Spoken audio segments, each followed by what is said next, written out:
আসসালামু আলাইকুম। এসএসসি 25 ব্যাচের প্রিয় শিক্ষার্থী, তোমাদের ইংলিশ প্রিপারেশনকে একেবারে স্মুথ করার জন্য আমরা নিয়ে আসছি শেষ মুহূর্তের ইংলিশ ফাইনাল শর্ট সাজেশন।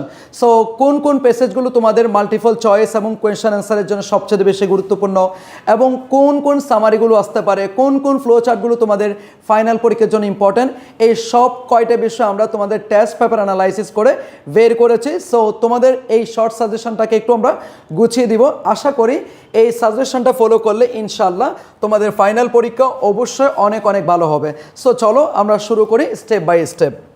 সর্বপ্রথম আমরা দেখতে পাচ্ছি এসএসসি 25 টপ 10 প্যাসেজেস, অর্থাৎ তোমাদের 3 ধরনের প্যাসেজ আসবে। প্রথমটা আসবে হচ্ছে তোমাদের মাল্টিপল চয়েস এবং কোয়েশ্চেন অ্যান্সারিংয়ের জন্য, 2 নাম্বার প্যাসেজ আসবে তোমাদের ফ্লো চার্টের জন্য, 3 নাম্বার যে প্যাসেজটা আসবে সেটা হচ্ছে তোমাদের সামারি রাইটিংয়ের জন্য। সো মাল্টিপল চয়েস এবং কোয়েশ্চেন অ্যান্সারের জন্য আমাদের এই 10টা প্যাসেজ খুবই গুরুত্বপূর্ণ, সেগুলো একটু দেখো। 1 নাম্বার হচ্ছে আমাদের Nelson Mandela. So Nelson Mandela আমাদের জাতীয় জীবনে খুবই গুরুত্বপূর্ণ, কারণ এখান থেকে আমরা একটা ইন্সপিরেশনাল একটি স্টোরি পাচ্ছি।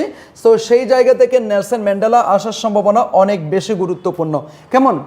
এরপরে আসো আমাদের আরেকটা প্যাসেজ আছে, সেটা হচ্ছে এডুকেশন গিভস আস নলেজ, অর্থাৎ শিক্ষা আমাদেরকে কি প্রদান করে, শিক্ষা আমাদের জন্য কেন গুরুত্বপূর্ণ, এই বিষয়টা নিয়ে যে প্যাসেজটা আছে সেটাও কিন্তু আমাদের এসএসসি ফাইনাল পরীক্ষার জন্য খুবই গুরুত্বপূর্ণ।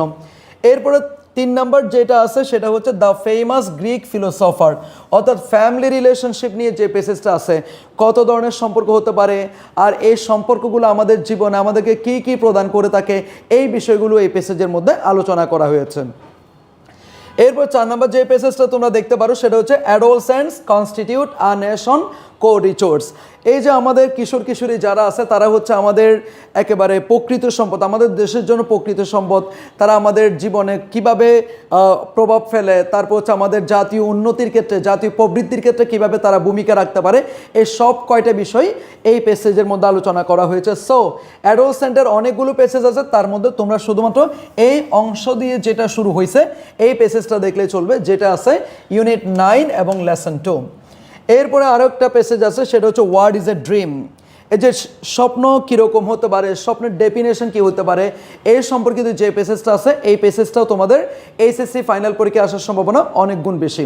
আর অবশ্যই এই প্যাসেজ তোমরা তো পড়বা মাল্টিপল চয়েস এবং কোয়েশ্চেন অ্যান্সারের জন্য, তার পাশাপাশি মনে রাখবা এখান থেকে উইথ ক্লু অথবা উইদাউট ক্লু আসতে পারে। সো যখন প্যাসেজগুলো পড়বা অবশ্যই প্রত্যেকটা লাইন বুঝে বুঝে পড়ার চেষ্টা করবা। আর তুমি যদি প্রত্যেকটা লাইন যদি না বুঝো সেক্ষেত্রে তুমি এখানকার যে কোয়েশ্চেন অ্যান্সারগুলো দিবে কোয়েশ্চেনগুলো তুমি অ্যান্সার করতে পারবে না। আর প্রত্যেকটা প্যাসেজের যে ওয়ার্ডগুলো থাকবে প্রত্যেকটা সিনোনিম অ্যান্টোনিম জানার চেষ্টা করবা, কারণ মাল্টিপল চয়েসে মোস্ট অফ দ্য টাইম কিন্তু সিনোনিম অ্যান্টোনিম দিয়ে করা হয়। What is the synonym of the word battle, what is the synonym of the word সেই কল, এভাবেই দেওয়া থাকে। এরপরে 6 নম্বরে যে প্যাসেজটা পাচ্ছে সেটা হচ্ছে আই হ্যাভ এ ড্রিম। এই প্যাসেজটা তোমরা জানো মার্টিন লুথার কিং জুনিয়র সবচেয়ে বিখ্যাত হয়েছেন তার আই হ্যাভ এ ড্রিম নামক এই প্যাসেজটার জন্য বা এই স্পিচটার জন্য। আই হ্যাভ এ ড্রিম এই প্যাসেজে মূলত আমাদের নিগ্রোবাসীরা যে একটা নিগ্রোবাসীরা যে একটা দুর্বিষহ জীবনযাপন করতেছে এই বিষয়টা এখানে তুলে ধরা হয়েছে। আর এই যে আমেরিকানবাসী নিয়ে তার একটা স্বপ্ন, অনেকগুলো যে স্বপ্ন আছে স্বপ্নগুলো সেখানে তিনি বারবার কি করেছেন, বর্ণনা করেছেন। এইটা নিয়ে মূলত এই প্যাসেজটা তুলে ধরা হয়েছে। মানে উনি চাচ্ছেন যে কি এখন নিগ্রোরা যে অবস্থা ফেস করতেছে সেটা একদিন কেটে যাবে, everybody will enjoy the equal rights and facilities, there will be no disparity between white people and black people, এই বিষয়গুলো এখানে মূলত তুলে ধরা হয়েছে। এরপরে আরেকটা প্যাসেজ আছে সেটা হচ্ছে কি education aims to bring about, এটা এবং সিভিক এঙ্গেজমেন্ট এক জিনিস কিন্তু। তো 7 নম্বর এবং 10 নম্বর একই জিনিস, সুতরাং সিভিক এঙ্গেজমেন্ট প্যাসেজটা আমার কেন জানি মনে হচ্ছে এই প্যাসেজটা আসার সম্ভাবনা অনেক গুণ বেশি, কারণ আমরা জানি 2024 সালে সবচেয়ে বেশি সিভিক এঙ্গেজমেন্টমূলক অর্থাৎ জনসম্পৃক্ততামূলক কাজগুলো সবচেয়ে বেশি করা হয়েছে। ওকে, তাহলে education aims to bring about changes our life, এটা যে কথা, সিভিক এঙ্গেজমেন্ট একই কথা। কেমন? এরপর 8 নম্বর আরেকটা প্যাসেজ তোমরা পড়তে পারো, ওই যে a mother in Mannville. A mother in Mannville পুরো প্যাসেজটা আমাদের জন্য গুরুত্বপূর্ণ না, এখান থেকে হিজ নেম ওয়াজ জেরি যে অংশটা আছে এই অংশটা আমাদের ফাইনাল পরীক্ষার জন্য খুবই গুরুত্বপূর্ণ, চাইলে তোমরা এটা পড়তে পারো। এরপর আরেকটা প্যাসেজ আছে সেটা হচ্ছে কি ফিটনেস তথা meditation, the act of thinking deeply, ওটা হচ্ছে ফিটনেস এবং মেডিটেশন রিলেটেড যে পেসেজটা আছে এটা পড়ে যাবা।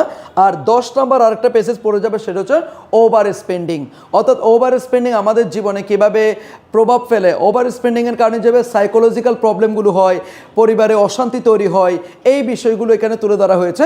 এই পেসেজটা তোমরা পড়ে যাবা, আশা করি কমন পেয়ে যাবা ইনশাল্লাহ। যে কোনো বোর্ডে এই 10টা পেসেজ থেকে অবশ্যই একটা পেসেজ তোমরা মাল্টিপল চয়েস এবং কোয়েশ্চেন আনসারের জন্য কমন পাবা। সুতরাং এগুলো একটু দেখে যাবা। এরপরে চলো, এরপরে আমরা পাচ্ছি হচ্ছে HSC 25 টপ 10 সামারি। অর্থাৎ সামারির জন্য তোমরা কয়টা পেসেজ পাবা? আরও 10টা পেসেজ। সুতরাং এই 10টা পেসেজ সামারি তো আর পড়া দরকার নাই, ওই পেসেজের মধ্যে কোন বিষয়টা তুলে ধরা হয়েছে সেটা তোমাদেরকে লিখতে হবে। আর সামারি বলতে কিন্তু 2 পেজ লেখার কোনো দরকার নাই। সামারি অবশ্যই 5 থেকে 6টা লাইনের মধ্যে অথবা 5 থেকে 6টা সেন্টেন্সের মধ্যে লিখতে পারলেই ভালো। এখানে কোনো কমপ্লেক্স সেন্টেন্স ইউজ করবে না, এখানে সবসময় চেষ্টা করবা তুমি সিম্পল সেন্টেন্স উত্তর দেওয়ার। অনেক সময় সিম্পল সেন্টেন্সে কিন্তু অনেক বড় বড় করে লেখা যায়, এতে কোনো সমস্যা নাই। তবে সামারি হইতে হবে পেসেজের 1/3, অর্থাৎ পেসেজটার 3/1 সামারি হবে। আর সামারি বলতে শুধুমাত্র কিছু একটা লিখে দিলেই হবে না, তোমাকে সর্বপ্রথম যে সেন্টেন্সটা ইউজ করতে হবে সেই সেন্টেন্সের মধ্যেই বলে দিতে হবে এই পেসেজটাতে আসলে কোন বিষয়টা নিয়ে আলোচনা করা হয়েছে, এই বিষয়টা। সেটা তুমি চাইলে বলতে পারো the passage is written about, তাহলে কি সম্পর্কে সেটা বলতে পারো। দ্য প্যাসেজ ডেপিক্টস, এই প্যাসেজ বর্ণনা করছে, কি বর্ণনা করছে সেটা বলতে পারো। দ্য প্যাসেজ ন্যারেটস, এটা বলতে পারো। দ্য প্যাসেজ ডিলস উইথ, এই যে এই পেসেজটা কী নিয়ে আলোচনা করছে সেটা এক লাইনে বলে দিবা। দেন কি পয়েন্টগুলো নিয়ে তুমি 5 থেকে 6টা সেন্টেন্স যদি লিখতে পারো অবশ্যই তুমি 10 আউট অফ 10 পেতে পারো এই সামারির মধ্যে। শেষ থেকে 2 লাইন, মাঝখান থেকে 1 লাইন, শুরু থেকে 1 লাইন, এটার নাম কখনো সামারি হতে পারে না। আশা করি বুঝতে পেরেছো। ওকে, তো সামারির জন্য আমরা যে পেসেজগুলো দেখবো সেটা হচ্ছে কি ওয়াই এডুকেশন, অর্থাৎ ইম্পর্টেন্স অফ এডুকেশন, এই পেসেজটা আমরা সামারির জন্য নিতে পারি। এরপর সিভিক এঙ্গেজমেন্ট কীভাবে আমাদের জাতীয় জীবনে প্রভাব ফেলে, তারপর সিভিক এঙ্গেজমেন্ট কত ধরনের হতে পারে, এই বিষয়গুলো আমরা একটু তুলে ধরলে এটা সামারি হয়ে যাবে। তারপর আই হ্যাভ এ ড্রিমের মূল বিষয়বস্তুটা কী ছিল? আমাদের নিগ্রোবাসীদের নিয়ে যে একটা স্বপ্ন এবং নিগ্রোবাসীদের যে একটা প্রেজেন্ট কন্ডিশন, দুর্বিষহ অবস্থা, সেই বিষয়টা এখানে তুলে ধরা হয়েছে। মানে 2টা বিষয় তুলে ধরা হয়েছে, একটা হচ্ছে নিগ্রোবাসীদের স্বপ্ন, আর একটা হচ্ছে নিগ্রোবাসীরা যে বর্তমানে খুবই দুর্বিষহ জীবনযাপন করতেছে, এই বিষয়গুলো যিনি তুলে ধরেছেন সেই বিষয়টা এখানে উপস্থাপন করতে হবে। এরপরে ফুড ট্রেন্ডস তথা what is a junk food, এখানে 2টা বিষয় তুলে ধরা হয়েছে, সেটা হচ্ছে ফুড ট্রেন্ডস, অর্থাৎ আমরা যে জাঙ্ক ফুড খাচ্ছি, এই জাঙ্ক ফুড এবং হচ্ছে ফাস্ট ফুডের মধ্যে পার্থক্যটা কি সেটা তুলে ধরতে হবে। আর জাঙ্ক ফুড কীভাবে আমাদেরকে ক্ষতিগ্রস্ত করতেছে এই বিষয়টা তুলে ধরতে হবে। আর একটা খাবারকে আমরা ফাস্ট ফুড না বলে জাঙ্ক ফুড কখন বলবো, এটা কিসের উপর ভিত্তি করে বলবো সেটা বলতে হবে। যেমন কোনো একটা খাবারের পরিমাণে যদি ক্যালোরি বেশি থাকে, সুগারের পরিমাণ বেশি থাকে, তার ফ্যাটের পরিমাণ বেশি থাকে, সেটাকে আমরা ফাস্ট ফুড বা হেলদি ক্যাটাগরি না বলে সেটাকে আমরা বলতে পারি junk food. So junk food আমাদের শরীরকে বিভিন্নভাবে ক্ষতিগ্রস্ত করতে পারে। অনেক সময় আমাদেরকে ওবিসিটি, তারপর হচ্ছে কার্ডিওভাস্কুলার ডিজিজেস, অনেক রকম রোগে আক্রান্ত করতে পারে, এই বিষয়টা তুলে ধরতে হবে। ওকে, এরপর সব ফিটনেস মানে কি মেডিটেশন। তো মেডিটেশনের গুরুত্ব এবং মেডিটেশন যে আমাদেরকে কি প্রদান করে এই বিষয়টা তুলে ধরতে হবে। মেডিটেশনের কারণে কিন্তু আমাদের শরীরের মনে সব সময় কি একটা প্রশান্তি বিরাজ করে। যারা মেডিটেশন প্র্যাকটিস করে তাদের কিন্তু ক্রিয়েটিভিটি পাওয়ার অনেক বেশি থাকে। তারপর মেডিটেশনের কারণে আমাদের হচ্ছে লোনলিনেস কেটে যায়, আমাদের হচ্ছে মনের যে অ্যাংজাইটি থাকে এইগুলো কেটে যায়। এই বিষয়টা সুন্দর করে তুলে ধরতে পারলে হবে। সব কয়টা লাইন দিতে হবে এরকম না, মোটামুটি গুছানোভাবে 5 থেকে 6টা সেন্টেন্স তুলে ধরতে পারলে তুমি অবশ্যই ভালো একটা সামারি লিখতে পারবা। এরপরে আসো স্পেন্ডিং। ওই যে ওভার স্পেন্ডিংয়ের যে একটা ক্ষতিকর প্রভাব আছে, সাইকোলজিক্যাল প্রবলেম হয়ে দাঁড়ায়, পরিবার অশান্তি হয়ে দাঁড়ায়, এই বিষয়গুলো একটু লিখে দিলে হয়ে যাবে। এরপর ফ্যামিলি রিলেশনশিপ, সম্পর্ক কত ধরনের হতে পারে আর এই সম্পর্কগুলো আমাদেরকে কি কি প্রদান করে। সম্পর্কগুলো আমাদেরকে অনেক সময় সাপোর্ট, লাভ, অ্যাফেকশন এগুলো প্রদান করে। এই সম্পর্কগুলোর কারণে আমাদের অনেক সময় দুঃখ কমে যায়, আমাদের আনন্দগুলো বেড়ে যায়, এই বিষয়গুলো তুমি তুলে ধরবা। এরপরে আসো eco tourism is a booming business. এই পেসেজটার মধ্যে তুলে ধরা হয়েছে ইকো ট্যুরিজমের যদিও অনেকগুলো সুযোগ সুবিধা রয়েছে, কিন্তু অবশ্য অসুবিধা থেকেও মুক্ত নয়। ইকো ট্যুরিজমের কারণে অনেক সময় অনেকগুলো অসুবিধা হচ্ছে। তারপর হচ্ছে বন্য প্রাণীগুলো হারিয়ে যাচ্ছে, বন্য প্রাণীর বাসস্থান নষ্ট হচ্ছে। তারপর হচ্ছে বন্য প্রাণী তাদের যে আচার আচরণ, সেই আচার আচরণ অনেক সময় তারা কি বোল্ডার হয়ে যাচ্ছে, এই বিষয়গুলো এখানে তুলে ধরতে হবে। এরপরে আসো হচ্ছে দ্য আনবিটেন গার্লস। কালিসিন্ধুপুরের মেয়েরা যে সত্যিকার অর্থে আলো ছড়িয়ে যাচ্ছে এই বিষয়টা তুলে ধরতে হবে। কালিসিন্ধুপুরের মেয়েরা আমাদের পুরো বাংলাদেশকে অনন্য উচ্চতায় নিয়ে যাচ্ছে, তারা হচ্ছে এই ফুটবল খেলাটাকে একটা শিল্পের পর্যায়ে নিয়ে যাচ্ছে, এই বিষয়টা এখানে তুলে ধরতে হবে। তাদেরকে আমাদের মাননীয় প্রধানমন্ত্রী কী করেছেন, সুন্দর করে রিসিপশন করেছেন, তাদেরকে তাদের যে অ্যাচিভমেন্ট, তাদের যে স্কিল, সেই স্কিলের একটা পুরস্কার তাদেরকে প্রদান করেছেন, এই বিষয়টা চলে তোমরা তুলে ধরতে পারো। এরপরে আসো এ মাদার ইন ম্যানভাইল।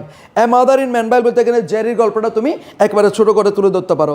সুতরাং আমরা সামারির জন্য এই 10টা পেসেজকে বাছাই করতে পারি, কিন্তু এই 10টা পেসেজ পড়ার দরকার নেই, 10টা পেসেজের সামারিটা কি হইতে পারে সেটা মূলত করলে হয়ে যাবে। ওকে, এরপরে আসো,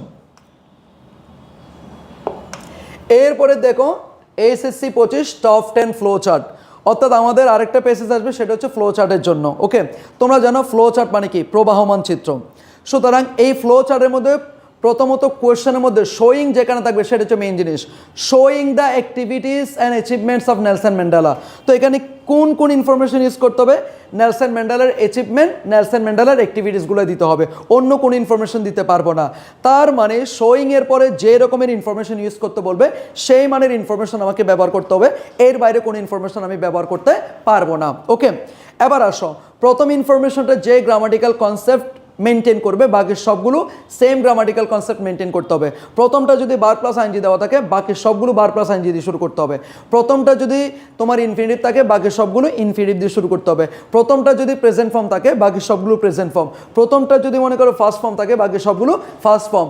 যদিও এগুলো সবসময় রেডিমেড থাকবে না, এগুলো তোমাকে নিজ থেকে বানিয়ে নিতে হবে। মনে করো বার প্লাস আইনজি দিয়ে শুরু হয়েছে, কিন্তু পেসেজের মধ্যে আছে হ্যাভ, তোমাকে করতে হবে সেটা হ্যাভিং। পেসেজের মধ্যে আছে মনে করো অ্যামিজার, তোমাকে করতে হবে বিং, এইভাবেই তোমাকে বুঝতে হবে। ওকে, আর ফ্লো চার্ট কখনো বক্স ছাড়া করা যাবে না, এটা মনে রাখবা। ফ্লো চার্টে কখনো ফুল স্টপ দেওয়া যাবে না। ফ্লো চার্টের মধ্যে যত সম্ভব পারা যায় কোনো রকমের ক্লজ অথবা সেন্টেন্স ব্যবহার করার দরকার নাই। এখানে আমরা যা ব্যবহার করবো সেটা হচ্ছে এক একটা পয়েন্ট অথবা এক একটা ফ্রেজ, এগুলাই ব্যবহার করবো। কেমন? এরপর আসুন, ফ্লো চার্টের জন্য আমরা কোন 10টা পেসেজকে সবচেয়ে বেশি গুরুত্বপূর্ণ মনে করছি? এক নম্বর হচ্ছে নেলসন ম্যান্ডেলা, 2 নম্বর হচ্ছে তোমার the act of thinking deeply, সেটা হচ্ছে মেডিটেশন। অর্থাৎ কত রকমভাবে মেডিটেশন করতে পারে, অথবা মেডিটেশন আমাদেরকে কোন কোন বিষয়ে সাপোর্ট দিয়ে থাকে, এগুলো ফ্লো আকারে তোমাদেরকে প্রদান করতে হবে। এরপর আসো ড্রিমস হ্যাভ ফ্যাসিনেটেড। এখানে তোমার ফ্লো চার্টটা আসতে পারে কীরকম জানো? মনে করো হচ্ছে স্বপ্ন কত রকমের হতে পারে, অথবা দ্য ক্যারেক্টারিস্টিক্স অফ ড্রিমস, স্বপ্নর যে ক্যারেক্টারিস্টিক্স এই বিষয়গুলো তোমাকে তুলে ধরতে পারে। কিছু কিছু স্বপ্ন হচ্ছে একেবারে এনজয়ফুল, কিছু কিছু স্বপ্ন হচ্ছে ফ্রাইটেনিং, কিছু কিছু স্বপ্ন আছে কি একেবারে ইমোশনাল, কিছু কিছু স্বপ্ন হচ্ছে কি অবস্কিওর, কিছু কিছু স্বপ্ন হচ্ছে আন্ডারস্ট্যান্ডেবল, কিছু স্বপ্ন একেবারে কি ক্লিয়ার। এই বিষয়গুলো তোমাকে তুলে ধরতে হবে, দ্য নেচার অফ ড্রিম অথবা দ্য ক্যারেক্টারিস্টিক্স অফ ড্রিম। এরপরে আসো when an adolescent girls get married, এটাও তোমরা দেখতে পারো, এটা অ্যাডোলসেন্ট থেকে আসছে। The first thing education does, এই যে এটাও তোমরা হচ্ছে সিভিক এঙ্গেজমেন্ট থেকে পাবা, এটাও তুমি পড়তে পারো। Education gives knowledge, why education, এটা ফ্লো চার্টের জন্য ইম্পর্টেন্ট। মানে শিক্ষা আমাদেরকে কি কি প্রদান করে, শিক্ষা আমাদেরকে কিভাবে সহযোগিতা প্রদান করে, সেগুলো স্টেপ বাই স্টেপ তোমাকে ইনফরমেশনগুলো লিখতে হবে। প্রথমটা বার প্লাস আইনজি থাকলে বাকি সবগুলো বার প্লাস আইনজি দিয়ে শুরু করতে হবে। এরপরে হচ্ছে দ্য আইসল্যান্ড অফ বা the island of Saint Martin is the, যেটা হোক না কেন সেন্ট মার্টিন আইল্যান্ডে, অর্থাৎ এটা ইকো ট্যুরিজমের বিষয় থেকে আসছে। সেন্ট মার্টিন আইল্যান্ডে কি কি হুমকির মুখে পড়তে যাচ্ছে সেই বিষয়গুলো হয়তো তোমাকে ফ্লো চার্টের মধ্যে লিখতে হইতে পারে। এরপরে eco tourism is a booming business, এটা দেখতে পারো। মেডিটেশন, এটা অলরেডি আমরা বলছি। তারপর দ্য টাইম অফ অ্যাডোলসেন্স, এটাও দেখতে পারো। এই কয়টা হচ্ছে আমাদের ফ্লো চার্টের জন্য সবচেয়ে বেশি ইম্পর্টেন্ট। তোমরা চাইলে একেবারে স্ক্রিনশট নিতে পারো, অথবা আমাদের কাছ থেকে তোমরা পিডিএফটা পেয়ে যাবা, ঠিক আছে? ওকে, এরপরে আসো প্রিয় শিক্ষার্থী, এসএসসি 25 টপ 13 স্টোরি, অনেকগুলো গল্প আছে। তোমাদের গল্প কিন্তু দুই ধরনের হইতে পারে, একটা হচ্ছে ট্র্যাডিশনাল স্টোরি, আরটা হচ্ছে ক্রিয়েটিভ স্টোরি। তো ক্রিয়েটিভ স্টোরিগুলোকে তোমরা চাইলে নেগেটিভভাবেও উপস্থাপন করতে পারো, তোমরা চাইলে পজিটিভভাবে উপস্থাপন করতে পারো। তবে তোমাদেরকে মনে রাখতে হবে অবশ্যই গল্পটা একটু সুন্দর হইতে হবে, যেন তেনভাবে করলে হবে না, গল্পটার একটা সুন্দর একটা মাত্রা দিতে হবে। তবে সবসময় চেষ্টা করবা যেগুলো ক্রিয়েটিভ স্টোরি আসবে সেগুলো যেন পজিটিভ ওয়েতে কী করা হচ্ছে, পজিটিভ ওয়েতে উপস্থাপন করা হয়। ওকে, এরপরে ট্র্যাডিশনাল স্টোরি। এখন তুমি বলতে পারো যে কি একটি স্টোরি আসছে কেন জানি তোমার কাছে মনে হবে এটা ট্র্যাডিশনাল মানে ক্রিয়েটিভ স্টোরি, কারণ তুমি গল্প কম পড়েছো, দ্যাটস তোমার কাছে যেটাই দেখতেছো সেটাই নতুন মনে হবে। সেজন্য বেশি বেশি গল্প পড়ার কোনো বিকল্প নাই। যদি বেশি বেশি গল্প পড়ো, বেশি বেশি স্টোরি পড়ো, তখনই বুঝতে পারবে এরকম একটা গল্প প্রতিষ্ঠিত আছে আগে থেকে, এরকম একটা গল্প আছে ঐতিহাসিকগতভাবেই। সেই ক্ষেত্রে তোমাদেরকে বেশি বেশি গল্প পড়ার কোনো বিকল্প নাই। তোমরা অনেকগুলো গল্প অলরেডি পড়েছো, তারপরেও শেষ মুহূর্তে তোমরা এই 13টা গল্প পড়ে যেতে পারো। এবং এখানের মধ্যে আমি কিছু ক্রিয়েটিভ স্টোরি সহ দিয়েছি। এক নম্বর হচ্ছে এ সেলফিশ জায়ান্ট, একজন স্বার্থপর দত্তের কথা তোমরা অনেকে নিশ্চয় জানো। এই স্বার্থপর দত্ত কি করে, তার একটা বাগান ছিল, সেই বাগানে কিছু বাচ্চা ছেলে ফুলে খেলা করতে যাইতো, কিন্তু তার সেটা পছন্দ হচ্ছিল না। সে কি করলো, সেই বাগানটা একেবারে দেওয়াল দিয়ে দিল যাতে করে বাচ্চাগুলো আসতে না পারে। আর যখন থেকে বাচ্চারা আসা বন্ধ করে দিল, তখন কি হয়ে গেল, তখন বাগানটা আস্তে আস্তে মরে যাচ্ছিল। এরপর যখন কোনো একটা দিন এই যে জায়ান্টটা কোনো একটা শহরে বেড়াতে যায়, তখন বাচ্চাগুলো আবার ওইখানে চলে আসে, তখন আবার বাগানগুলো হচ্ছে সজীব হতে থাকে।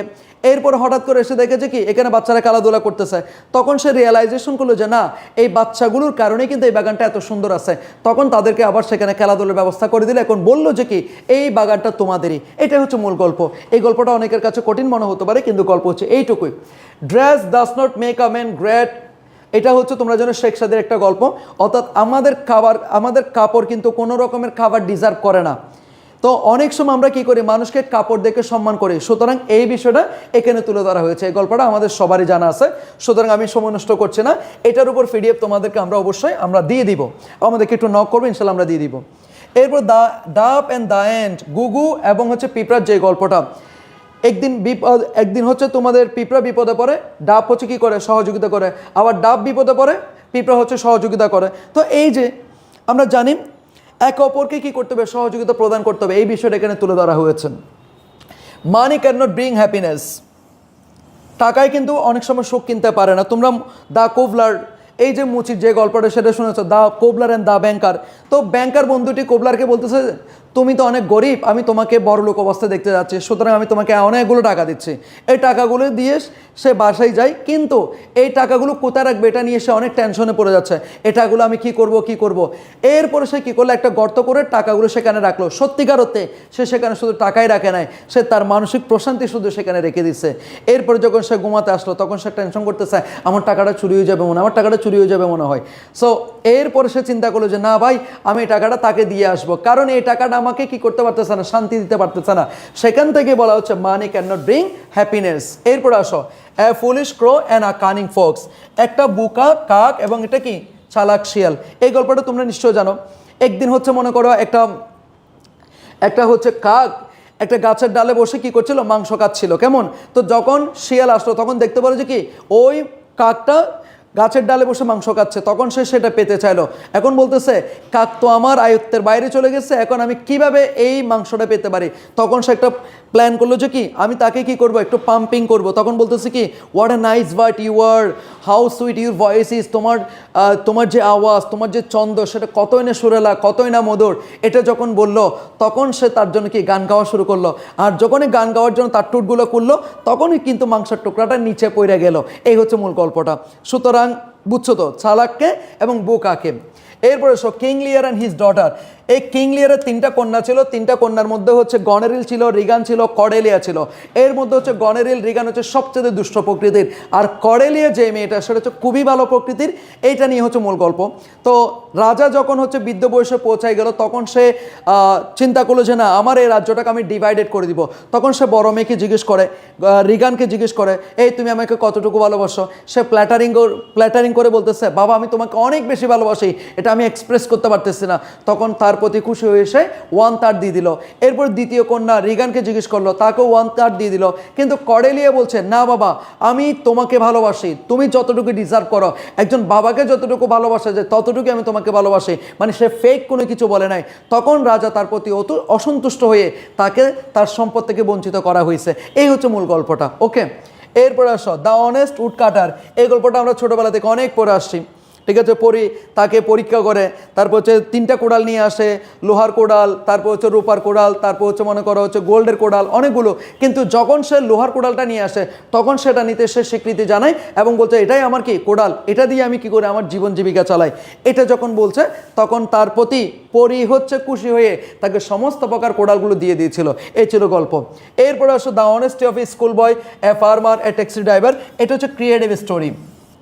মানে কোন একটা স্কুল বয়, কোন একটা ফার্মার, কোন একটা ট্যাক্সি ড্রাইভার, কোন একটা মানি ব্যাগ, কোন একটা মনে করো হচ্ছে সোনার চেইন বা কোন একটা মনে করো পুটলি কোন একটা জায়গায় পাইছে এবং সেটা নিয়ে সে কিন্তু ঘরে নিয়ে যায় না, সে একটু কি চার্জ করে, এটা কার হতে পারে, কাকে কিভাবে, এটার মালিককে কিভাবে এটা দেওয়া যেতে পারে, এই সমস্ত বিষয় নিয়ে সে একটু কনসাস থাকে। মানে তার সততার লেভেলটা একটু সে তুলে ধরার চেষ্টা করে। এই গল্পটা হচ্ছে এইভাবেই, এগুলোকে তুমি এইভাবে উপস্থাপন করতে পারো। মনে করো অনেক উপায়ে সে যোগাযোগ করলো, সে কল দিল, এরপর তাকে ডেকে এনে তার বিষয়টা বুঝাই দিল, এভাবে তার সেই যে সততা সেটা সে মানুষের কাছে উপস্থাপন করলো, হতে পারে এটা। এরপরে ইউনিটি ইজ স্ট্রেংথ। ও যে একটা বিদ্যের হচ্ছে মনে করো 3টে সন্তান আছে, এই 3টে সন্তান সবসময় কি করতে, দে আর কোয়ারেলিং ইচ আদার বা ওয়ান অ্যানাদার, তারা একে অপরের সাথে সবসময় ঝগড়া করতেছে। এখন তাদেরকে শিক্ষা দেওয়ার জন্য বৃদ্ধ কী করলো, বলতেছে তোমরা এরকম 3টা কাঠি নিয়ে আসো, 3টা কাঠি নিয়ে আসার পরে বলতে তোমরা এগুলো ভাঙার চেষ্টা করো, খুব ইজিলি তারা সেটা ব্রেক করতে পারতেছে। কিন্তু যখন বলা হলো যে তোমরা 3টা কাঠি একসাথে করো এবার ভাঙার চেষ্টা করো, তখন দেখা যাচ্ছে 3টাকে একসাথে ভাঙা যাচ্ছে না। তার মানে বলা হচ্ছে unity is strength, unity is strength, অর্থাৎ তোমরা যদি একতা থাকো তখন এটা শক্তি, যখন তোমরা ডিভাইডেড হয়ে যাও তখন তোমরা ফল করবা। সুতরাং সব সময় মানে বৃদ্ধ মারা যাওয়ার পরও তোমরা সবসময় কি থাকবা, অবশ্যই একতাবদ্ধ থাকবা। এই বিষয়টা তাদেরকে বোঝানোর জন্য এই সিনারিওটা তিনি করেছিলেন। এরপরে আসো grasp all lose all. Grasp all lose all, এই যে অতি লোভে তাঁতি নষ্ট, তোমরা পড়েছো একটা দ্য গোল্ডেন এগ, মানে একটা হচ্ছে সোনার ডিম পাড়া হাঁস আর কি। তো মনে করো একটা হাঁস ছিল, সে হচ্ছে প্রতিদিন একটা করে সোনার ডিম দিত। তো লুবি যে ম্যানটা ছিল সে কী করলো, বলতেছে আমি একদিনই তো সবগুলো ডিম চাইলে পেয়ে যেতে পারি। তখন সে কী করলো, একেবারে হাঁসটাকে কেটে ফেললো। তখন দেখা যাচ্ছে সেখানে কোনো ডিমই নাই। তো সেখান থেকে বলা হচ্ছে অতি লোভে তাঁতি নষ্ট। সব কিছুর একটা সুন্দর সময় আছে, সময় অনুসারে আস্তে আস্তে সব কিছুই হবে, তোমাকে এত তাড়াহুড়া করার কোনো দরকার নেই। এরপরে দ্য ক্রুয়েলটিস অফ হাউস মিস্ট্রেস, এই যে গৃহকর্ত্রীর যে একটা তোমার দুর্ব্যবহার, যেই যে একটা ক্রুয়েলটিস, যেই নির্দয়তা, এই বিষয়গুলো এখানে তুলে ধরা হয়েছে। মিড নাইট ফোন কল, এটা খুবই গুরুত্বপূর্ণ। মনে করো মাস্টার তোমাকে কল দিয়ে বলতেছে আগামীকালকে তোমার পরীক্ষা, তুমি যদি আমাকে ফোনে টাকা না পাঠাও তাহলে তোমার হচ্ছে পরীক্ষা খারাপ হইতে পারে, অথবা আগামীকালকে তুমি আমার সাথে দেখা করো, দেখা না করলে তোমার পরীক্ষা হতে পারে। তো এইটা নিয়ে সে অনেক বেশি দুশ্চিন্তা থাকে। সে বলতেছে কিভাবে এটা আমাকে বলতে পারে, আমার তো মন খারাপ লাগতেছে, ওর পরীক্ষা নিয়েও সে টেনশন ফিল করতেছে। এরপরে যখন আবার সকাল হয় তখন সে বুঝতে পারে যে হয়তো কেউ একজন আমার ফোন নাম্বারটা চুরি করেছে এবং এই যে চুরি করে সে আমার কাছ থেকে কিছু ফায়দা নেওয়ার চেষ্টা করতেছে। দ্যাটস ইট, এই গল্পগুলো। এরপরে হচ্ছে কি slow and steady wins the race, এই গল্পটা আমরা একেবারে বাচ্চাকাল থেকে পড়ে আসছে, খরগোশ এবং কচ্ছপের গল্পটা। তো slow and steady wins the race, এই গল্পটা পড়তে পারো। সুতরাং এই 13টা গল্প থেকে অবশ্যই তোমাদের ফাইনাল পরীক্ষায় আসার সম্ভাবনা অনেক গুণ বেশি। এর বাইরে যে গল্পগুলো আছে যেমন হচ্ছে রাকালের গল্প, এটা তোমরা আসলেও পারবা না আসলেও পারবা। এরকম অনেকগুলো গল্প আমি এখানে সাজেশনের মধ্যে দেই নাই, যেই গল্পগুলো অ্যাজ ইউজুয়াল আমরা সবাই পারি কিন্তু আমাদের জানাও আছে। সুতরাং এই গল্পগুলো আমাদের এখানে লেখার দরকার নেই, গল্পগুলো হুবহু মুখস্থ লেখার দরকার নেই, তুমি বুঝে বুঝে সেন্টেন্সগুলো নিজের মতো করে লিখতে পারবা। ওকে, এরপরে আসো প্রিয় শিক্ষার্থী, এসএসসি 25-এর জন্য আমরা টপ 13 রিঅ্যারেঞ্জ, অর্থাৎ অনেকগুলো রিঅ্যারেঞ্জ আছে। রিঅ্যারেঞ্জের ক্ষেত্রে আসলে কমন দেওয়াটাও দরকার নেই, তারপর আমরা দিচ্ছি। রিঅ্যারেঞ্জের ক্ষেত্রে কী করবে একটু বলি। সর্বপ্রথম তোমরা হচ্ছে রিঅ্যারেঞ্জের জন্য যেই ট্যাক্সটা দেওয়া থাকবে সেই ট্যাক্সটের প্রত্যেকটা সেন্টেন্স একেবারে পড়ে ফেলবা এবং প্রত্যেকটা সেন্টেন্সের বাংলা বিষয়টা একটু জানার চেষ্টা করবা। বাংলাটা যখন জেনে যাবা তখন তুমি বুঝতে পারবা কার পরে কাকে ইউজ করতে হচ্ছে।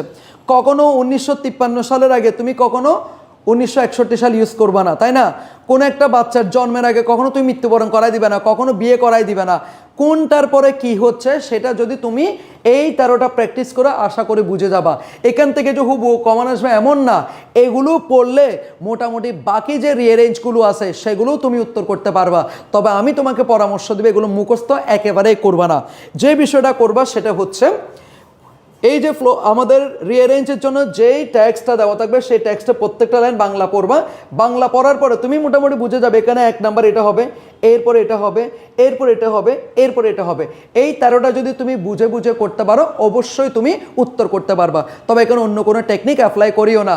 রিঅ্যারেঞ্জের ক্ষেত্রে যখন তোমাকে কোনো টিচার বলবে রিঅ্যারেঞ্জের জন্য টেকনিক অ্যাপ্লাই করো, সত্যিকার অর্থ তুমি সেখানে মারা খাবা। সুতরাং মারা খাওয়ার কোনো দরকার নাই, তুমি যেই বিষয়টা করবা সেটা হচ্ছে বুঝে বুঝে করবা। সো রিঅ্যারেঞ্জের জন্য আমরা কোন রিঅ্যারেঞ্জের জন্য আমরা যে কয়টা সাজেশন দিয়েছি সেগুলো একটু দেখো। 1 নম্বর হচ্ছে slow and steady wins the race, এটা আমাদের স্টোরি রাইটিংয়ের জন্য ইম্পর্টেন্ট, রিঅ্যারেঞ্জের জন্য ইম্পর্টেন্ট। সো যখন পড়বে একটু ভালো করে পড়বা, হয়তো রিঅ্যারেঞ্জ আসবে, না হয় স্টোরি রাইটিং আসতে পারে। এরপরে হচ্ছে রবার্ট ব্রো, সেই গল্পটা আমরা সবাই জানি, এটা আমাদের আবার রিঅ্যারেঞ্জও আসতে পারে। এ মাস্টার অ্যান্ড হিজ কোক, এটা আসতে পারে। Socrates and his wife, Aristotle, the Sultan and the application, এটা দেখতে পারো। রবিনসন ক্রুসো, এটা দেখতে পারো। হাজি মোহাম্মদ মহসেন, কাজী নজরুল ইসলাম, এক গ্রাস সুপার অ্যান্ড নোবেল প্রাইজ, এটা কিন্তু সবচেয়ে বেশি ইম্পর্টেন্ট, এটা দেখতে পারো নোবেল প্রাইজটা। জিম অ্যান্ড ডালার যে ভালোবাসার গল্প, এটা দেখতে পারো। অতল অ্যান্ড দ্যাস দিওয়ানা, এটাও কি ভালোবাসার গল্প। এই দুইটা ভালোবাসার গল্প থেকে একটা আসার সম্ভাবনা অনেক গুণ বেশি। এই দুইটা আবার গল্প আকারেও আসতে পারে, স্টোরি রাইটিং আকারে। সো যখন পড়বে এমনভাবে পড়বে যেন স্টোরি রাইটিং এবং রিঅ্যারেঞ্জ দুইটাই কভার হয়ে যায়, ঠিক আছে? একটা না আসলে আরেকটাতে আসবে ইনশাল্লাহ।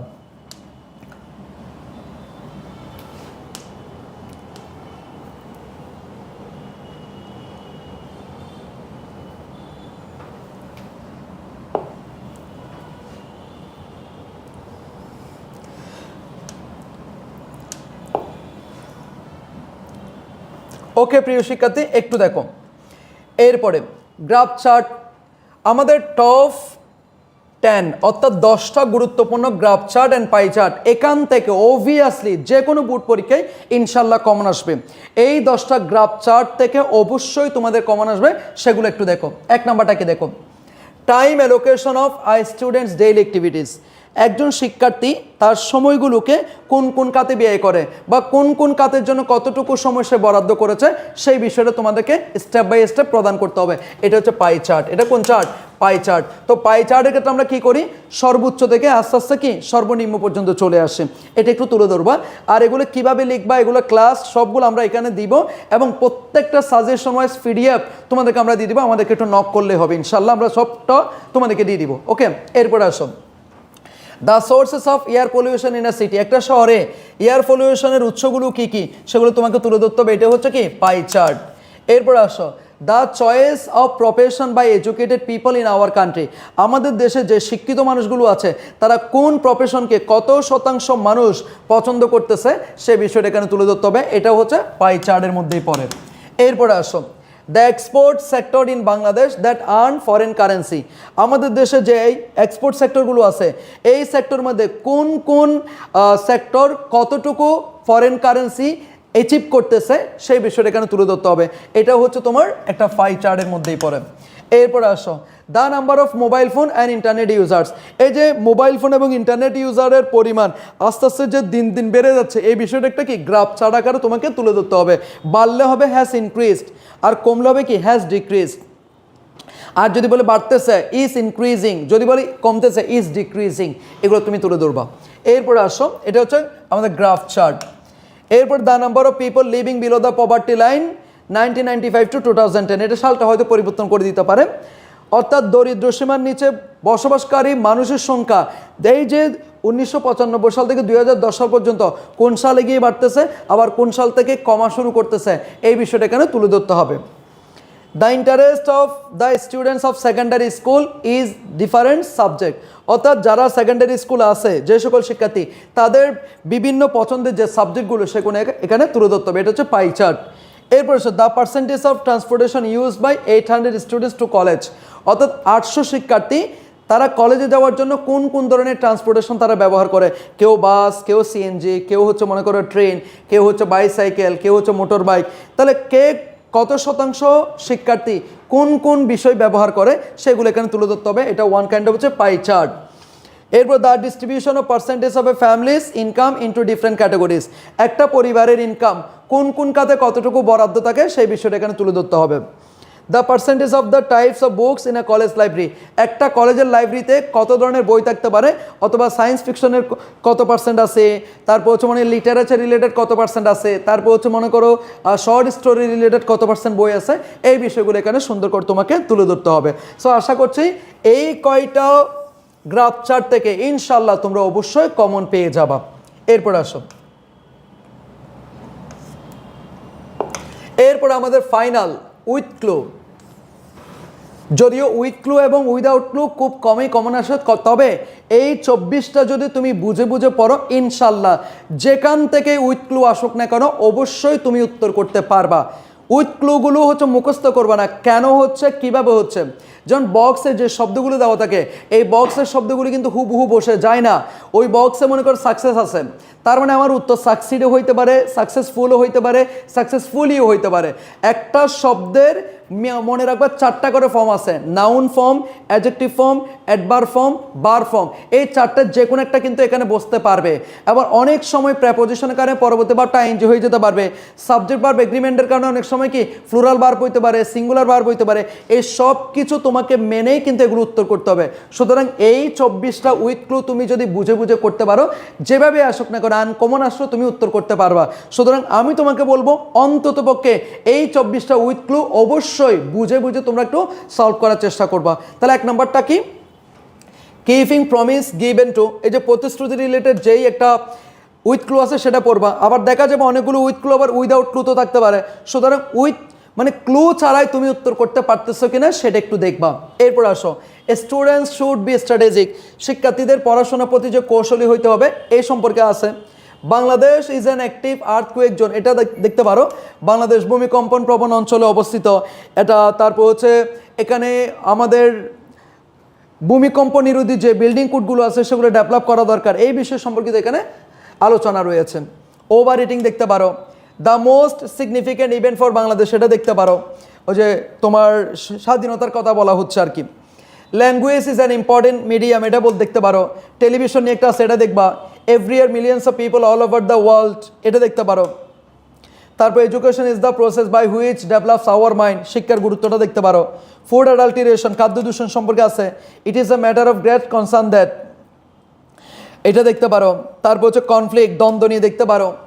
Self employment means to create job opportunities for one self by own effort, অর্থাৎ নিজের জন্য যে চাকরির ব্যবস্থা করে সেটাকে আমরা বলছি কি self employment. So doctor Mohammad Yunus কিন্তু সবসময় কি বলতেছে, আমাদেরকে চাকরিজীবী না হয়ে চাকরিদাতা হওয়ার জন্য আমাদেরকে বলতেছে, মানে সেলফ এমপ্লয়মেন্ট। সুতরাং সেজন্য এই ক্ষেত্রে এই প্যাসেজটা বা এই উইথ ক্লুটা খুবই গুরুত্বপূর্ণ। এরপরে দেখতে পারো children are very fond of festival, শিশুরা যে তাদের জন্মদিনে খুব বেশি উৎফুল্ল মনে থাকে সে বিষয়টা এখানে তুলে ধরা হয়েছে। তারপর নারী শিক্ষা, এটা দেখতে পারো। তারপর হচ্ছে তোমার এখানে একটা আছে, it is very difficult to drive in the rainy season, হতে পারে বা এরকম কিছু একটা। জাঙ্ক ফুড এবং ফাস্ট ফুডের মধ্যে পার্থক্যটা আছে। সায়েন্টিস্ট হ্যাভ রিসেন্টলি রিপোর্টেড, এটা দেখবা। One very conspicuous changes in the world, এটা দেখবা। Education is one of the basic needs, শিক্ষার গুরুত্ব। তারপর নোবেল প্রাইজ সম্পর্কে এটা দেখবা। While eating food you should bear in mind that, এটা দেখবা। এটা খুবই গুরুত্বপূর্ণ ঐতিহাসিক একটা উইথ ক্লো। অ্যাড্রেসিং লিটারেসি, নিরক্ষরতা সম্পর্কে আছে, এটা দেখবা। তারপর বৃক্ষের যে গুরুত্ব আছে সেই বিষয়টা তুলে ধরতে পারো। তার মানে এই কয়টা উইথ ক্লু থেকে অবশ্যই তোমাদের যে কোনো বোর্ড পরীক্ষায় কমন আসার সম্ভাবনা অনেক গুণ বেশি। এরপর আসো প্রিয় শিক্ষার্থী, আমাদের উইদাউট ক্লু, যেখানে কোনো রকমের ক্লু থাকবে না সেগুলো হচ্ছে কি উইদাউট ক্লু।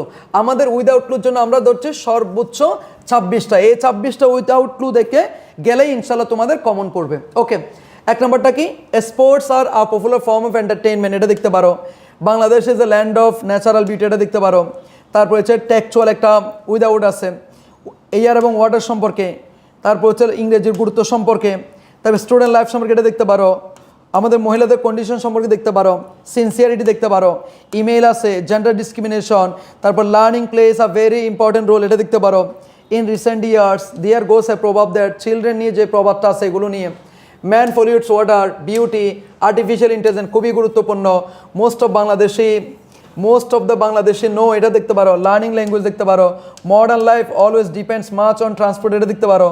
রোজটা দেখবা। আওয়ার লিবারেশন, হসপিটালিটি, জেরিটা, টেক্সচুয়াল, ট্রাফিক জ্যাম দেখতে পারো, our modes of entertainment, if we cut forest, এগুলো দেখতে পারো। ঠিক আছে, এই যে উইদাউট ক্লুগুলো আছে এগুলো আমরা সাজেশনে দিয়েছি, তোমাদেরকে আমরা পিডিএফটাও দিয়ে দিব, এগুলো একটু পড়ে ফেলবা, ইনশাল্লাহ কমন আসবে। ওকে, এন লাস্ট ওয়ান, আমাদের যেই টপিকটা আছে সেই টপিকটার নাম হচ্ছে ইনফর্মাল লেটার। কি বলতো? Informal letter. এই ইনফর্মাল লেটারের মধ্যে আমরা দিয়েছি মোস্ট ইম্পর্টেন্ট 10টা। এখান থেকে ইনশাল্লাহ যেভাবে হোক না কেন অবশ্যই কমন পড়বে, এই 10টা থেকে যে কোনো বোর্ডে অবশ্যই কমন পড়বে ইনশাল্লাহ। তাহলে কি কি দেখো, এক নাম্বারটা এখানে এটা কিনে সম্পর্কে, right a letter to your friend about the recent student movement in Bangladesh. বাংলাদেশের যে সাম্প্রতিককালে যে আন্দোলনটা হয়েছে, মানে জুলাই গণ অভ্যুত্থান, এই বিষয়টা সম্পর্কে তুমি তোমার কোনো একটা বিদেশি বন্ধুকে লিখবা। বাংলাদেশে যে গণ অভ্যুত্থান হয়েছে, কেন হয়েছে, কিসের প্রেক্ষিতে হয়েছে, কতজন মানুষ মারা গিয়েছে, আমরা এটা কিভাবে পেয়েছি, এই বিষয়টা তুমি সেখানে তুলে ধরতে পারো, বর্ণনা করতে পারো। Importance of reading news paper অর্থাৎ সংবাদপত্র পাঠ করার যে গুরুত্ব আছে, সংবাদপত্র পাঠ করলে যে আমরা আমাদের পুরো বিশ্বের সম্পর্কে জানতে পারি, আমাদের যে ভোকাবুলারি স্কিল ডেভেলপ করতে পারি, তারপর আমাদের যে সাম্প্রতিক জ্ঞানগুলো আমরা এনরিচ করতে পারি, এই বিষয়গুলো তুমি লিখলে চলবে। এখানে এমন নয় যে আহামরি একেবারে 3, 4, 5 পেজ লিখতে হবে, এরকম না। অনেক সময় তুমি 1 পেজে লিখতে পারো, অনেক সময় 1.5 পেজও লিখতে পারো। তবে ফর্মাল লেটার সবসময় অবশ্যই 1 পেজে লিখবা। ইনফর্মাল লেটার মানে কি? লেটার। আর ফর্মাল লেটার মানে আসলে অ্যাপ্লিকেশন, বুঝতে হবে প্রিয় শিক্ষার্থী। About your plan after the SSC examination. SSC পরীক্ষার তোমার প্ল্যান কি? তুমি কি আইএলটিএস এর জন্য প্রিপারেশন নিবা, নাকি তুমি মেডিকেল অথবা ভার্সিটি অ্যাডমিশনের জন্য প্রিপারেশন নিবা? এই বিষয়গুলো তুমি তোমার বন্ধুকে একটু লিখে জানাবা, দ্যাটস ইট। তুমি সেটা আগে বাংলায় থিঙ্কিং করবা, এই বাংলায় থিঙ্কিং করে যা পাবা সেটাকে তুমি ইংরেজিতে একটু কনভার্ট করার চেষ্টা করবা। Right a letter to your younger brother advising him to give up smoking. তুমি তোমার কোন একটা ছোট ভাইকে বলবা যে ছোট ভাই, তুমি যে ধূমপানে জড়াই গেছো সেটা কিন্তু আমি তোমার কোনো এক বন্ধুর কাছ থেকে জানতে পেরেছি। হয়তো তুমি মনে করতো সেটা তোমাকে খুবই স্মার্ট দেখাচ্ছে, কিন্তু তুমি জানো না ধূমপানের অনেকগুলো কি রয়েছে, অপকারিতা রয়েছে। অনেকগুলো মানে কি, সবগুলোই তো অপকারিতা। ধূমপানের কারণে অনেক সময় অনেক রোগে তুমি আক্রান্ত হইতে পারো। ধূমপান কিন্তু শুধুমাত্র তোমাকেই ক্ষতিগ্রস্ত করছে এমন না, যিনি নন স্মোকার তাকেও কিন্তু অনেক বেশি ক্ষতিগ্রস্ত করতেছে, এই বিষয়টা তুমি তুলে ধরবা। একই right a letter to your younger brother advising him to give up smoking, এটা দেখতে পারো। এরপরটা কি? Right a letter to your father informing him about your progress of studies.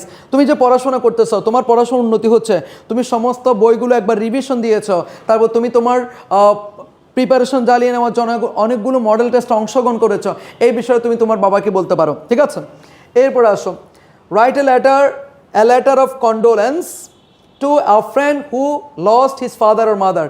তোমার কোনো একটা বন্ধু অথবা বান্ধবী যে কিনা এই সম্প্রতি তার বাবা মাকে হারিয়ে ফেলেছে, তাকে সান্ত্বনা জানিয়ে তুমি তাকে একটা কী করতে পারো, লেটার লিখতে পারো। মানে তুমি তাকে সান্ত্বনা দিতে পারো যে কি টেনশন করিস না, অবশ্যই ঠিক হয়ে যাবে সব কিছু, কারণ কারো বাবা কিন্তু চিরস্থায়ী না, সবাইকে চলে যেতে হবে একদিন, সুতরাং একটু সময় নেই, ইনশাল্লাহ সব কিছু ঠিক হয়ে যাবে, তুই আঙ্কেলের জন্য বা আন্টির জন্য দোয়া কর, এই বিষয়গুলো তুমি তাকে বলতে পারো। ওকে, তারপর তাকে সময় দিবে এরকম বলতে পারো, আমি তোর সাথে দেখা করব, আসতেছি আমি, এই বিষয়গুলো লিখতে পারো। ওকে, এখানে কোনো ফর্মালিটিস মেনটেন করার দরকার নেই, এটার নাম হচ্ছে কি? Informal letter. Right a letter to your younger brother about the importance of learning English. ইংরেজি শেখার গুরুত্ব তো আসলে বলে শেষ করা যাবে না। আজকে ইংরেজি পরীক্ষা, তো ইংরেজি শেখার গুরুত্ব তুমি না জানলে আর কি হবে? তোমার বন্ধুকে তুমি লিখতে পারবা না ইংরেজি শেখার গুরুত্ব। ইংরেজি শিখলে তুমি কি কি করতে পারবা? ইংরেজি শিখলে তুমি ভালো জব পাবা, তুমি হচ্ছে যে কোনো জায়গায় হচ্ছে নিজেকে খাপ খাওয়াইতে পারবা, তারপর হচ্ছে তোমার মনে করো চাকরির অভাব হবে না, তো তুমি যে কোনো কিছু কমিউনিকেশন ঠিকভাবে করতে পারবে, এই বিষয়গুলো তুমি তুলে ধরতে পারো। About the co curricular activities of your college. তোমার কলেজে যে কো কারিকুলার অ্যাক্টিভিটিসগুলো রয়েছে সেই বিষয়গুলো তুমি তুলে ধরবা। Right a letter to your friend, এখানে ম্যান হবে না, একটা friend, congratulating him or her on his or her success in the exam. তোমার কোন একটা বন্ধু পরীক্ষায় অনেক বেশি ভালো করেছে, সেজন্য তুমি তাকে কংগ্রাচুলেশন জানাইতে পারো। কীভাবে জানাবা সেটা নিশ্চয়ই জানো। Now write a letter to your friend thanking him for his hospitality. তুমি মনে করো চট্টগ্রামে গিয়েছো, তোমাকে অনেক বেশি আতিথেয়তা আপ্যায়ন করা হয়েছে, সেজন্য তুমি তাকে চিঠিতে জানাচ্ছ যে কি তোমাদের আতিথ্য আপ্যায়ন আমি অনেক বেশি খুশি, তোমার আম্মু জামাইকে তালের পিঠা খাওয়াইছে, তোমার বোন জামাইকে শরবত বানায় খাওয়াইছে, এই বিষয়টা আমার খুবই ভালো লেগেছে, তারপর তোমরা যে আমাদেরকে একেবারে ফ্যামিলির মতো করে নিয়েছো, এটা আমরা খুব বেশি মুগ্ধ হয়েছে, এই বিষয়গুলো তুলে ধরতে পারো। অথবা আমি ফরম্যাটটা দিব, ওই ফরম্যাট থেকে আইডিয়া নিয়ে তোমরা নিজের মতো করে গুছিয়ে লিখতে পারবা। সো আশা করি বুঝতে পেরেছো। সো আমার এই আজকের সাজেশনটা যদি তোমরা ফলো করতে পারো, ইনশাল্লাহ আমি কথা দিচ্ছি অবশ্যই তোমার শতভাগ প্রিপারেশন হয়ে যাবে ইনশাল্লাহ। আর আমি তো শুধুমাত্র তোমাকে সাজেশনটাই দেই নাই, এই সাজেশনের আলোকে তোমাদেরকে ফুল পিডিএফটা আমরা দিয়ে দিব। তোমরা আমাদেরকে একটু ইনবক্স করো, ইনবক্স করলে আমরা তোমাদেরকে একেবারে ফুল সাজেশনের পিডিএফ সহ দিয়ে দিব, এখান থেকে পড়লেই চলবে। আর হ্যাঁ, যদি তোমরা আমাদের ক্লাসগুলো করতে চাও সেক্ষেত্রে তোমরা শিপন্স ইংলিশ পয়েন্ট ইউটিউব চ্যানেলে টপ 10 পেসেজ, টপ 10 সামারি, তারপর হচ্ছে মনে করো top 10 flow chart, top 10 without clue, এগুলোও আমি এখানে দিয়ে দিয়েছি, তুমি সেখান থেকে দেখে নিতে পারো। সো আশা করছো তোমাদের পরীক্ষা অনেক অনেক ভালো হবে। সো সে পর্যন্ত ভালো থাকো, সুস্থ থাকো, সুন্দর থাকো। এবার সবার জন্য অনেক অনেক শুভকামনা এবং বেস্ট অফ লাক। দেখা হবে পরবর্তী ক্লাসগুলোতে। আসসালামু আলাইকুম।